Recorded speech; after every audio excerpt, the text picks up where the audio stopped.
Hello guys, welcome to my channel MCQ master Telugu. ఈ ఛానల్కి మీరు కొత్తగా వచ్చినట్టయితే నాకు కొంచెం లైక్ షేర్ సబ్స్క్రైబ్ చేసి ఎంకరేజ్ చేయండి. ఈరోజు నేను మీకు ఇంకో కొత్త పాలసీతో వచ్చాను వీడియోతోటి. అదేంటంటే directive principles of state policy మీద 25 ఎంసీక్యూస్ ప్రీవియస్ ఇయర్ పేపర్స్ నుంచి వచ్చి తీసుకొచ్చాను. ఇది తెలుసుకుందాము. సో పార్ట్ 4లో directive principles of state policy అనేది ఉంది. మనకి ఇంకోటి కూడా గుర్తుంది, ప్రీవియస్ వీడియోలో ఫండమెంటల్ డ్యూటీస్ కూడా పార్ట్ 4ఏలో ఉన్నాయి. ఇది పార్ట్ 4లో ఉంది for directive principles of state policy. So directive principles of state పాలసీని ఒక షార్ట్ కట్లో మనం గుర్తుంచుకోవాలి అంటే గవర్నమెంట్ రన్ అవ్వడానికి మోరల్ ఎథిక్స్ అనుకోండి. ఒక మోరల్ ఎథిక్స్ మీద గవర్నమెంట్ రన్ అవ్వడానికి గైడ్ లైన్స్, అంతకుమించి ఏం లేదు. అండ్ ఇవి justiciable in not justiciable in courts అనమాట. మనకి ఈ డైరెక్టివ్ ప్రిన్సిపల్ ప్రకారం ఏదైనా గవర్నమెంట్ ఫంక్షన్ చేయకపోతే మనం కోర్టులోకి వెళ్ళి కేసు వేస్తే పక్కకి దొబ్బేమని అంటారు, యాక్సెప్ట్ చేయరు, అసలు రిజెక్ట్ చేసేస్తారు. అది గుర్తుంచుకోండి. So let's get in to the first question. The directive principles of state policy in the Constitution of India were borrowed from the dash constitution. ఏ దేశం యొక్క కాన్స్టిట్యూషన్ నుంచి మనం బారో చేసాము? ఐరిష్ కాన్స్టిట్యూషన్ నుంచి బారో చేసాము. అది గుర్తుంచుకోండి. Irish is the answer. Okay, key points. Borrowed from Irish constitution 1937, inspired by Spanish model. Okay, ఇదంతా మనకు అనవసరం. ఏ ఆర్టికల్స్ నుంచి ఉన్నాయి? పార్ట్ 4లో 36 నుంచి 51 వరకు ఉన్నాయి. మనం నిన్న కూడా చూసుకున్నాం, 12 నుంచి 35 వరకు ఫండమెంటల్ రైట్స్ ఉన్నాయి పార్ట్ 3 ఆఫ్ ది కాన్స్టిట్యూషన్లో. పార్ట్ 4లో డైరెక్టివ్ ప్రిన్సిపల్స్ ఉన్నాయి 36 నుంచి 51 వరకు. ఆర్టికల్ నెంబర్ గుర్తుంచుకోండి. And doctor B R Ambedkar call them novel features. దీన్ని నోవెల్ ఫీచర్ అని అన్నారు. అండ్ ఆర్టికల్ 32ని ఈ heart and soul of the constitution ఏదో మెన్షన్ చేస్తారు, ప్రీవియస్ వీడియోలో చెప్పారు. అది కూడా ఒకసారి మీరు చూడండి ఫండమెంటల్ రైట్స్ వీడియోలో పార్ట్ 2లో. And constitution was adopted on 26th November 1949. మన కాన్స్టిట్యూషన్ ఎప్పుడు అడాప్ట్ చేసుకున్నామన్న క్వశ్చన్ వస్తుంది, అది గుర్తుంచుకోండి. 26th November 1949 and came in to force on 26th January 1950. Okay, అది గుర్తుంచుకోండి. మనం రిపబ్లిక్ డే చేసుకుంటాం కదా 26 January 1950. అది కానీ ఎప్పటి నుంచి స్టార్ట్ అయింది అంటే ఒక గవర్నమెంట్లో ఇలా పద్ధతిగా ఇలా నడుచుకోవాలి, ఇలా మొత్తం రూల్స్ అనేవన్నీ ఫాలో అవ్వడం ఎప్పుడు స్టార్ట్ అయింది అని అంటే 26th November 1949 నుంచి స్టార్ట్ అయితే 26th January కల్లా మొత్తం ఫుల్ఫిల్ అయిపోయింది అనమాట. రూల్స్ అంతా, ఎలక్షన్, ఆఫీసులు ఇవన్నీ రన్ అవ్వడం. Important features from Ireland: presidential election, Rajya Sabha nomination, directive principles of state policy. Okay, మనం ఐరిష్ కాన్స్టిట్యూషన్ నుంచి ఇవి కూడా తీసుకున్నాము. Presidential election, Rajya Sabha nomination, directive principle of state policy. ఇంకోటి మనం జ్యుడిషియల్కి సంబంధించి అపాయింట్మెంట్ ఆఫ్ జడ్జెస్, వైస్ ప్రెసిడెంట్కి సంబంధించింది, ఫండమెంటల్ డ్యూటీస్ రష్యా నుంచి తీసుకున్నాం. ఫండమెంటల్ రైట్స్ యూఎస్ఏ కాన్స్టిట్యూషన్ నుంచి తీసుకున్నాము, అది కూడా గుర్తుంచుకోండి, ప్రీవియస్ వీడియోలో చెప్పాను. Okay, directive principle of with fundamental rights is equal to soul of the constitution. అది కూడా గుర్తుంచుకోండి పాయింట్. ఈ రెండు సోల్ ఆఫ్ ది కాన్స్టిట్యూషన్ కలిపితే. Okay, the origin of directive principle of state policy can be traced to which of the following? Gandhi Irwin pact, Poona pact, second round table conference. Answer ఏంటి అని అంటే Karachi resolution. 1931లో గాంధీజీ సాల్ట్ సత్యాగ్రహ అరెస్ట్ నుంచి civil dues అదే 1931 టైంలో Karachi resolution జరిగింది అనమాట. గాంధీ సాల్ట్ సత్యాగ్రహం నుంచి అరెస్ట్ అయిన తర్వాత రిలీజ్ అయ్యేసరికి అప్పుడు directive principle of state policy అనేది మనకంటూ ఒకటి ఉండాలి అని చెప్పేసి అడాప్ట్ చేసుకోవడం ఐడియా స్టార్ట్ అయింది అనమాట పాలసీ అక్కడి నుంచి. దీని గాంధీయన్ ఐడియల్స్ నుంచే డైరెక్టివ్ ప్రిన్సిపల్ స్టేట్ పాలసీ అనేది తీసుకున్నారు. మీరు ముందు క్వశ్చన్లో కూడా తెలుస్తుంది మీకు. మనకి ఇంకోటి గుర్తుంచుకోవాల్సింది అంటే గాంధీ ఇర్విన్ ప్యాక్ట్ 1930s ఆ టైంలో అయింది. మీకు అది కూడా గుర్తుంటుంది. గుర్తుంటుంది ముందు నేను హిస్టరీ కూడా ఎంసీక్యూస్ తీసుకొస్తాను ముందు ప్రీవియస్ ఇయర్ పేపర్స్వి. సో మనకు అలా ప్రాక్టీస్ అవుతుంది. Passed by Indian National Congress at 1931 Karachi session. Okay, session conducted after Mahatma Gandhi release from prison following salt satyagraha. Okay, salt satyagraha చేసిన తర్వాత, రిలీజ్ అయిన తర్వాత కరాచీ రెజల్యూషన్ సెషన్లో ఈ పాస్ చేశారనమాట. Origin of test reservation, outline social economic. అదే Gandhi Irwin pact had just concluded. Okay, 1931లో గాంధీ ఇర్విన్ ప్యాక్ట్ కంక్లూడ్ అయింది, అది గుర్తుంచుకోండి. Okay, just concluded 1931 Gandhi Irwin pact civil disobedience మూవ్మెంట్ని ఎండ్ చేయడానికి, అది గుర్తుంచుకోండి. సో మనకి ఒక 3 పాయింట్లు నేర్చుకున్నాం మనం. కరాచీ రెజల్యూషన్లో నుంచి డైరెక్టివ్ ప్రిన్సిపల్ ఆఫ్ స్టేట్ పాలసీని పాస్ చేయడం స్టార్ట్ అయింది, అడాప్ట్ చేసుకోవడం, కాన్స్టిట్యూషన్లో పెట్టాలి అనే ఐడియా 1931లో ఇది జరిగింది. అప్పుడు సివిల్ డిసోబీడియన్స్ మూవ్మెంట్ ఎండ్ అయింది, గాంధీ ఇర్విన్ ప్యాక్ట్ కూడా అప్పుడే అయింది. ఇన్ని పాయింట్స్ నేర్చుకుందాం మనం ఒక్క క్వశ్చన్ తోటి. సో అలాగే ముందుకు పోదాం. Which part of the constitution of India incorporates that directive principles of state policy? ఏ పార్ట్లో డైరెక్టివ్ ప్రిన్సిపల్స్ ఉంది? మనం ఇందాక నుంచి మొత్తుకుంటున్నాం part 4. Part 4, Article 36 to 51 deals with directive principles of state policy. Cannot be enforced by any court non justiciable. ఇది కూడా గుర్తుంచుకోండి, దీని మీద కూడా క్వశ్చన్స్ వస్తాయి. ఈ పాయింట్ మీద కూడా cannot be enforced by any court or non justiciable. Fundamental in governance duty state to apply in making laws చేయడానికి ఫండమెంటల్ ఇన్ గవర్నెన్స్, కానీ నాట్ జస్టిసబుల్, కోర్టులో ఛాలెంజ్ చేయలేం. Borrowed from Irish constitution, okay మనకు తెలిసిందే. Fundamental rights part 3లో ఉన్నాయి. Negative obligation, ఇది fundamental right అనేది బలవంతంగా ఇంప్లిమెంట్ చేయాల్సిందే సచ్చినట్టు, ఏమన్నా కానీ ఎలాగన్నా కానీ. కానీ ఇది పాజిటివ్ ఆబ్లిగేషన్ అనమాట. దీన్ని మనం ఇంప్లిమెంట్ చేయక్కర్లేదు, ఛాలెంజ్ చేయక్కర్లేదు కోర్టు ద్వారా. సో అందుకని DPSPs positive obligations on state. Okay, which of the following is not correct about directive principles of state policy. Directive principles గురించి ఏది కరెక్ట్ కాదు. They ensure social and economic development, they are justiciable in nature. ఇక్కడే తెలిసిపోతుంది మనకి అది కోర్టులో challenge చేయం మనము అని. కానీ ఇక్కడ జస్టిసబుల్ కోర్టులో ఛాలెంజ్ చేయొచ్చు అని చెప్పారు కాబట్టి ఇదే answer, this is the answer. కానీ ఇంకోటి ఈ ఆప్షన్స్ కూడా చూసి నేర్చుకున్నాం. They ensure social and economic development, కరెక్టే. They provide guidelines for governance, కరెక్టే guidelines. They are morally binding in government, కరెక్టే, అది గుర్తుంచుకోండి. Okay, they are justiciable in nature is wrong answer. They are not justiciable, cannot be enforced by courts, guidance for morally binding, అంతే. Ensure social and economic development through welfare policies. Okay, yardstick to measure government performance. ఇదేంటంటే ఒక government యొక్క performance measure చేయడానికి directive principles of state policy ఒక yardstick అని అంటున్నారు. Which statement is incorrect about the directive principles. మళ్ళీ ఇలాంటి question వచ్చింది. They promote welfare of individuals, hence they are personal and individualistic. Individualistic అనేది అస్సలు కానే కాదు, అది గవర్నమెంట్కి సంబంధించి ఇండివిజువల్కి సంబంధించింది కాదు. అది చూద్దాం. They have moral and political sanctions. Moral and political sanctions ఉన్నాయి. మనం ఎందుకు చూసా, it's morally enforcing on government. They aim at establishing social and economic democracy. Okay, they are positive, requiring state to do certain things. మనం ఇందాక కూడా చూసాము they are positive అని. So they are positive, ఇది కరెక్టే. సో నాకు తెలిసినంత వరకు దిస్ ఈస్ ది ఆన్సర్. ఇండివిజువల్కి సంబంధించి ఉండదు. Yeah, directive principles are not individualistic, focus on social and economic democracy. Aim to create conditions for citizens to lead a good life. అదే సొసైటీలో సరిగ్గా మొత్తం అంతా మోరల్లీ సరిగ్గా ఉండేటట్టు, గొడవలు, ధర్నాలు, రాస్తారోకో అట్లాంటి ఏది పడితే మత ఘర్షణలు, కుల ఘర్షణలు జరగకుండా చూసుకోవడం directive principles of state policy యొక్క మేజర్ పాలసీ అని ఇక్కడ మనం అర్థం చేసుకోవాలి క్వశ్చన్ ద్వారా. Next question, which article mentions organisation of village panchayats. Village పంచాయత్స్ని మెన్షన్ చేసే ఆర్టికల్ ఏది అని. ఓకే, నాకు గుర్తున్నంత వరకు 36 అనేది డైరెక్టివ్ ప్రిన్సిపల్స్ ఎన్ఫోర్సబుల్ గురించి ఉంటుంది. 37 ఈ ఛాలెంజ్కి సంబంధించి ఉంటుంది. 38 వచ్చేసి అనుకుంటా, ఐ థింక్ 38 or 40లో ఉంటుంది అనుకుంటున్నా క్వశ్చన్. 31 అయితే అస్సలు కాదు, మనకు తెలుసు 31లో ఫండమెంటల్ రైట్ ఉంటుంది, పంచాయతీకి సంబంధించి అస్సలు ఉండదు.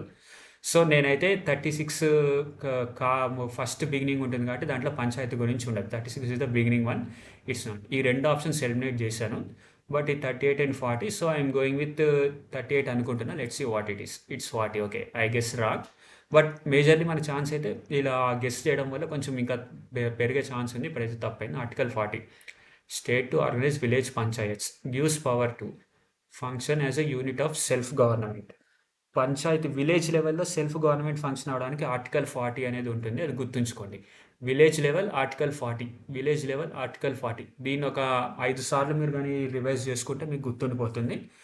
Article 40, 73rd amendment strength and constitutional status. Okay, Panchayati Raj responsible for economic development, social justice and government schemes. Okay, ఇది కూడా గుర్తుంచుకోండి. Which article states must secure social order to promote welfare of people. Okay, మనం ఇందాకే చూసుకున్నాం article 40 ఏమో పంచాయతీరాజ్కి సంబంధించింది ఉంది, and 39 ఏమో ఈక్వల్ ఆపర్చునిటీ దానికి సంబంధించి ఉంటుంది. 36 వచ్చేసి ఏంది అనేది చూద్దాము, ఇది నాకు కూడా గుర్తురాలేదు. Okay, 38 is the answer. Okay, 38 directs to states social order అంటే 38, సోషల్ ఆర్డర్ 38, అది గుర్తుంచుకోండి. ఇందాక Panchayati Raj 40, Panchayati Raj local self government 40 article, 38 వచ్చేసరికి సోషల్ ఆర్డర్. ఓకే, 2 clause 37 ఏమో ఎన్ఫోర్సబుల్ బై కోర్ట్. మనం మొదటి నుంచి చూస్తున్నాం కదా, దే ఆర్ జస్టిసబుల్ అనేది. 37 అంటే జస్టిసబుల్ ఇన్ నేచర్ గురించి చేస్తుంది. అండ్ 36 వచ్చేది defines state in directive principle state concept. Okay, state అంటే గవర్నమెంట్ కింద, గవర్నమెంట్ని ఏం చేయాలి, మోరల్స్ అనేది ఇంట్రడక్షన్ అనుకోండి. 36 అనేది introduces state values in the government, అలా గుర్తుపెట్టుకోండి. 39 వచ్చేసి adequate livelihood, equal pay for equal work, అదే equal opportunity to everyone and everything, అదే ఓకే. మనం ఇప్పుడు మొత్తం 4 ఆర్టికల్స్కి సంబంధించి తెలుసుకున్నాము. 36 వచ్చేసి introduction to state in directive principles.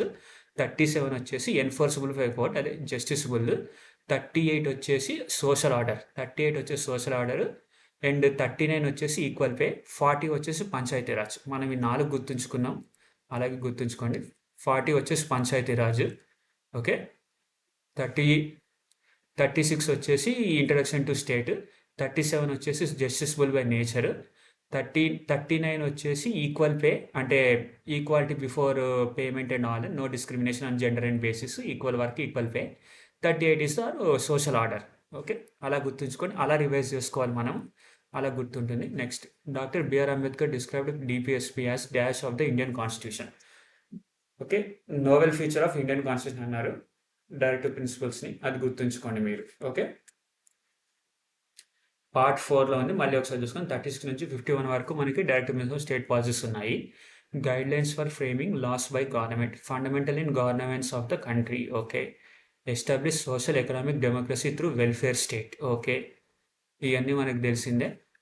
Which article state shall promote cottage industries in individual cooperative basis on the rural areas. దీన్ని నేను గుర్తుంచుకున్న షార్ట్ కట్ ఏంటంటే cottage industry article 43, industry 43, cottage industry article 43, అలా గుర్తుంచుకున్నా నేను. సో దానికి నేను ఇంకా వేరే ఏం చెప్పలేను, అలా గుర్తుంచుకోవాలని. ఇదైతే short cut, cottage industry article 43. ఇంకా 43లోనే వేరేది కూడా ఉంటుంది, అదే ఈ social discrimination, I mean sexual హెరాస్మెంట్కి సంబంధించి కూడా 43లో ఉంటాయి. ఇండస్ట్రీలో పనిచేసే వర్కర్స్ని సెక్సువల్లీ హెరాస్ చేయడము, ఇబ్బంది పెట్టడము, అటువంటి చేయకూడదని ఆర్టికల్ కూడా ఉంది, అది కూడా గుర్తుంచుకోండి, ముందు క్వశ్చన్లో వస్తుంది. ఓకే, చెప్పాను కదా, cottage industry article 43. So rhyming కింద గుర్తుండిపోయింది నాకు, సో మీరు అలాగే గుర్తుంటుంది అనుకుంటున్నాను, మీరు అలా గుర్తుంచుకొని తెలియకపోతే. Objective, promote economic growth and self sufficiency, provide economic opportunities, employment rulers. Gandhian principle reflected in DPSP. నేను ఇందాకే చెప్పాను డైరెక్టివ్ ప్రిన్సిపల్స్ గాంధీయన్ ప్రిన్సిపల్ ద్వారా ఇన్స్పైర్ అయింది అని, ఓకే. నెక్స్ట్కి వెళ్దాం. Which article ownership of control of material resources distributed for common good. Equal డిస్ట్రిబ్యూషన్కి సంబంధించింది, సమానంగా పంచడం, మోరల్లీ ఏదైనా, అదే ownership or control of material resources, ఒక్కడే కంట్రోల్ చేసుకుని మొత్తం అంతా పెత్తనం చేసి క్యాపిటలిజంకి సంబంధించి ఉండకూడదు అన్నట్టు అనమాట ప్రిన్సిపల్. లెట్స్ ఇది ఆన్సర్. నాకు తెలిసినంత వరకు 39లోని ఈక్వాలిటీ బిఫోర్ అని ఉంది, 39 39B అవుద్ది. లెట్స్ ఇది ఆన్సర్, 39B అయింది ఆన్సర్, ఓకే. 39B అనేది equal distribution of common good, okay. Materials common good యొక్క equal distribution of materials for common good అనేది ఎకనామిక్ వెల్ఫేర్. ఇవన్నీ 39Bలో ఉన్నాయి, గుర్తుంచుకోండి. 39A వచ్చేసి ఏంది, ఈక్వల్ పే ఈక్వల్ వర్క్ కిందకి ఉంటుంది అనుకుంటా, that's it. Which are enumerated part 4 of constitution, ఏముంది పార్ట్ 4లో 36 నుంచి 50 వరకు ఏముంది అని అడుగుతున్నాడు. ఫండమెంటల్ డ్యూటీస్ కాదు, ఫండమెంటల్ రైట్స్ కాదు, directive principles of state policy. Part 4లో directive principles of state policy మనం అంతా చూసాము. Social and economic conditions for citizens to lead a good life. Citizens కోసం గుడ్ సోషల్ ఎకనామిక్ కండిషన్స్ ఉండేలాగా directive principles చేయడం duty. Fundamental rights part 3లో ఉన్నాయి, మనం ప్రీవియస్ వీడియోలో చూసాం. పార్ట్ 4Aలో ఫండమెంటల్ డ్యూటీస్ ఉన్నాయి, అది కూడా మనకు తెలుసు, గుర్తుంచుకోండి. Next, which article promotion of education and economic interest of SC, ST and other weaker sections. SC, ST and other weaker సెక్షన్స్కి ప్రమోషన్, ఎడ్యుకేషన్ హెల్ప్ ప్రొవైడ్ చేసేలాగా డైరెక్టివ్ ప్రిన్సిపల్స్ ఏమున్నాయి. ఆర్టికల్ 47, 48 ఆర్ 47, 46 ఏకంగా, okay. I'm totally wrong, okay. ఇది గుర్తుంచుకోవడానికి short cut ఏం లేదు కాబట్టి నాకు గుర్తులేదు, బట్ స్టిల్ ఒక 5-6 సార్లు రివైజ్ చేస్తే మనకి ఎవ్రీడే ఖచ్చితంగా గుర్తుంటుంది. The state shall promote education and economic interest 46, okay. Schedule caste ట్రైబ్స్కి సంబంధించి SC, ST 46, ఓకే. అది గుర్తుంచుకోండి. ఎకనామిక్ SC, ST 46, అలా గుర్తుంచుకోండి, short cut. What is the provision of article 49 of the constitution of India. మనం 39 ఏమో ఈక్వల్ పే ఈక్వల్ వర్క్ అని చూస్తాం. 49 అంటే ఏంటి, free and compulsory education of children, ఇది ఫండమెంటల్ రైట్ కిందకి వస్తుంది, ఇది కాదు. Promotion of international peace and security, prohibition of child employment in factories, అది మనం 41 ఏలో 51 దగ్గర చూసాము. Protection of monuments and objects of national importance. నేను బాగా 5, 6 సార్లు చదివేసరికి నాకు బాగా గుర్తుంది. Protection of monuments and objects of national importance అనేది 49లో ఉంది. మనం ఇప్పుడు మనం వరంగల్, ఓరుగల్లు గుడి ఉంది. Pillars 1000 pillar temples. దాన్ని ఏదొక హెరిటేజ్ సైట్. దాన్ని ఎట్లైనా కాపాడుకోవాలి. అటువంటి సైట్స్ ప్రీ హిస్టారిక్ చార్మినార్ వీటన్నిటిని ప్రీ హిస్టారిక్ మూవ్‌మెంట్స్ కాబట్టి గవర్నమెంట్ వాటిని కాపాడి అని చెప్పేది ఆర్టికల్ 49లో ఉందన్నమాట ఇదంతా. 49 అనేది చార్మినార్ 49 ఓకే. మ్యాచ్ అవ్వట్లేదు రైమింగ్‌కి. సో, మీకైనా సొంతంగా ఉంటే గుర్తుంచుకోండి. ప్రొటెక్టింగ్ మన rich monuments. Okay. Places, objects of national importance. State to protect every monument, place, object artistic of historical interest. అదే మనం చెప్పింది. హిస్టారికల్లీ సైట్స్ వాటిని ప్రొటెక్ట్ చేయాలి అని ఉంది 49లో. Embody concept of welfare state, non justification, not enforceable by court. ఇది కూడా నాట్ ఎన్ఫోర్సబుల్ బై కోర్టే. ఓకే. ఏదైనా సరే apply to union, state governments and all authorities. అన్ని అథారిటీస్కి అప్లికబుల్లే కానీ వాళ్ళు కానీ ఏం పట్టించుకోకుండా ఉన్నా సరే మనం కోర్టుకి వెళ్ళి ఛాలెంజ్ చేయలేం వాళ్ళని. Pradhan Mantri Fasal Bima Yojana for crop insurance falls under dash of directive principles of state policy. Okay. Pradhan Mantri Fasal Bima Yojana అంటే ఇన్సూరెన్స్ ఫర్ క్రాప్ ఏ ఆర్టికల్లో ఉంది? 48, 47, 45, 46. 46 గురించి మనం ఇందాకే చూసాము. 46 కాదు. Let's go 48. Yes. Emphasis protection of improvement of agriculture and animal husbandry. Okay. Insurance అనేది 48లో ఉంది. ఓకే. ఇన్సూరెన్స్ అనేది 48. 49లో ఏముంది? 49లోనేమో ప్రొటెక్షన్ ఆఫ్ మాన్యుమెంట్ ఉంది. 46లోనేమో ఏముంది మనకి? ఆల్ ఫార్మ్స్ ఆఫ్ 46లో ఏముంది? ఎకనామికల్ వీకర్ సెక్షన్ ఉంది. 46లో ఎకనామిక్ వీకర్ సెక్షన్ ఉంది. అండ్ 49లోనేమో మాన్యుమెంట్స్ ఉంది. అండ్ 48లోనేమో ఇన్సూరెన్స్ ఉంది. ఓకే. అది గుర్తుంచుకోండి. అలాగా రివైజ్ చేస్తే మీకు వస్తుంది. నేను కంగారు పడద్దు. వీడియోని ఒకసారి మళ్ళీ చూడండి. Which is mention in article 39A of the Indian constitution. 39Aలో మన equal pay for equal work అని ఇందాక నుంచి మొత్తుకుంటా ఉన్నాం, గుర్తొచ్చింది కాబట్టి అదొకే, no problem. 39A provision for promoting equal justice and providing free legal aid ensures and not denied due to lack of financial resource to no denial due to lack of access to legal representation. Okay. Legal representation అనేది ఉండాలి ప్రతి ఒక్కడికి. Deny చేసే ప్రసక్తే లేదు. Especially important for marginal sections of society. SST weaker సెక్షన్స్కి law అనేది free legal aid ఉండేటట్టు చూసుకోవడం. ఏంటిది? 39Aలో equal pay for equal work. అవన్నీ కూడా 39Aలోనే ఉన్నాయి. ఇవన్నీ కూడా మీరు ఒకసారి చూసుకోండి. Working conditions include prevention of sexual harassment. This falls under, మనం ఇందాకే చూసాము, చెప్పాను మీకు 43 కాటేజ్ ఇండస్ట్రీ అని. కాటేజ్ ఇండస్ట్రీలో పనిచేసే లేబర్స్, వర్కర్స్ మీద సెక్సువల్ హెరాస్మెంట్, వర్కింగ్ కండిషన్స్ అన్నీ ఉంటాయి కాబట్టి ఆర్టికల్ 43 అది గుర్తుంచుకోండి.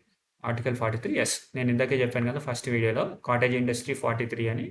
ఆ రైమింగ్ ద్వారా ఇది గుర్తుంది నాకు. అలాగే ఆ వర్కర్స్కి కూడా ఇది ఉందని చెప్పాను ఆ వీడియోలో. అలాగే 42 అంటే ఏందో అని చెప్తున్నాడు, చూద్దాం. 42 state shall make provisions for securing just human conditions for work, provision for maternity relief. Okay.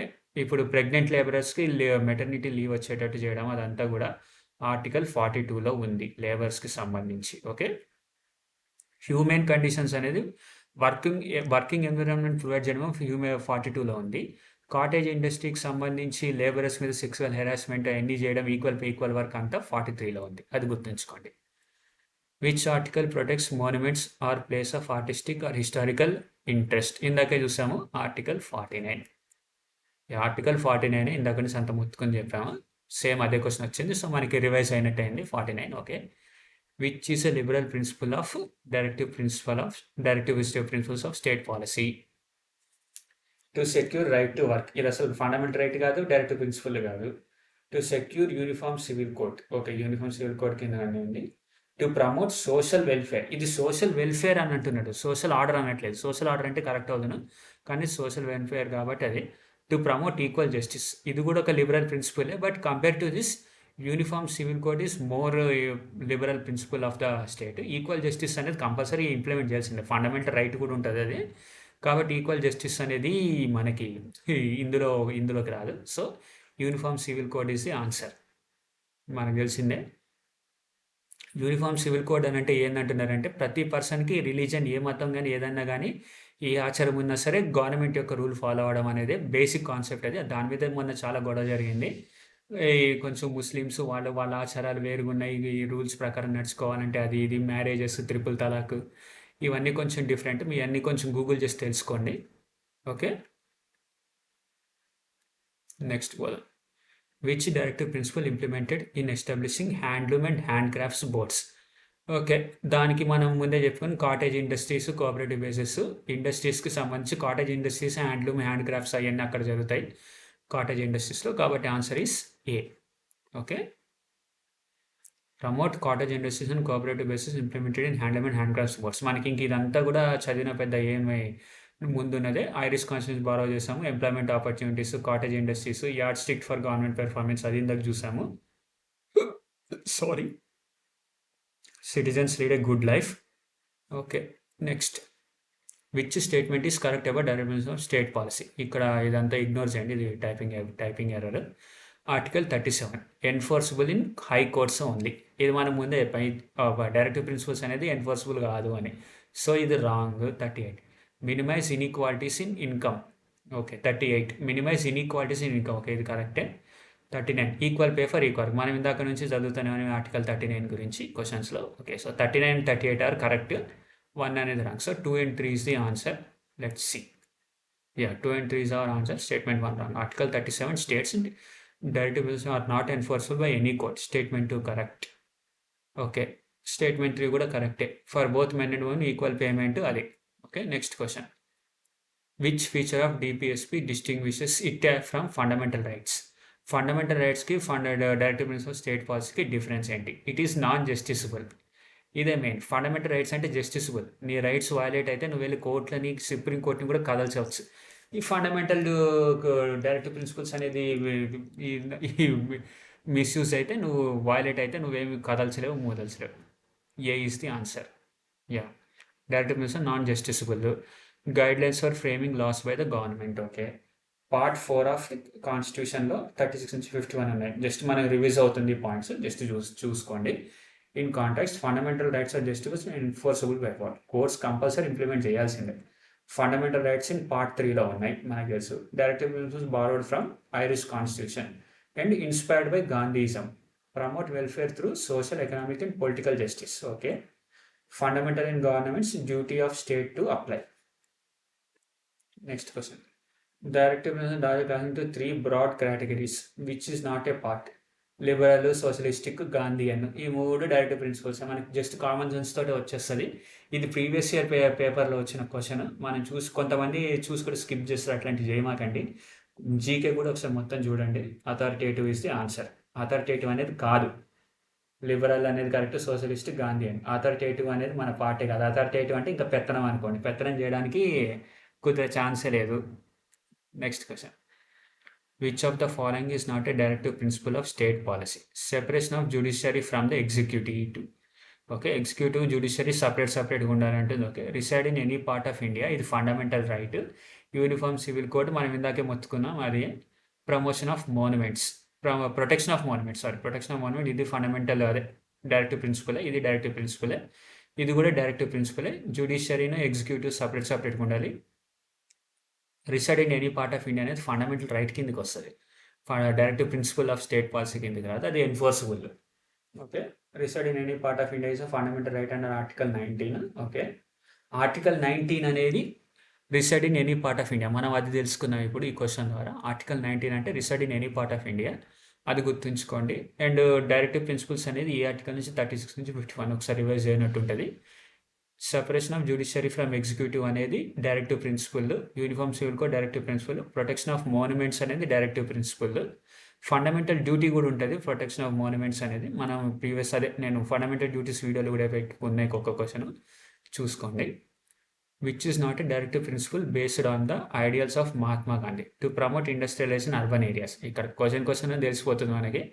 Gandhiji ఎప్పుడు కూడా క్యాపిటలైజేషన్ సైడ్ ఎప్పుడు పోవాలనుకోలేదు. సో ప్రమోట్ ఇండస్ట్రియలైజేషన్ అర్బన్ ఏరియాస్కి సంబంధించి చెప్పడం అనేది గ్రామ స్వరాజ్యం అని చెప్పేసి గాంధీజీ చాలాసార్లు అన్నారు, మనకు అది గుర్తుంది. సో ఆ రకంగా టు ప్రమోట్ కాటేజ్ ఇండస్ట్రీస్, అది ఆయనదే. టు ప్రాహిబిట్ ఇంటాక్సికేటింగ్ డ్రింక్స్, డ్రగ్స్, అది గాంధీజీ స్టైలే. టు ఆర్గనైజ్ విలేజ్ పంచాయత్స్ కూడా గాంధీజీ స్టైలే. ఓకే, అది గుర్తుంచుకోండి. నెహ్రూ ఇంప్లిమెంట్ చేశాడు పంచాయత్స్కి ఎక్కువ, సో అది కూడా గుర్తుంచుకోండి. Promote industrial in urban areas not a Gandhian principle. Okay, అది గుర్తుంచుకోండి ఆన్సర్.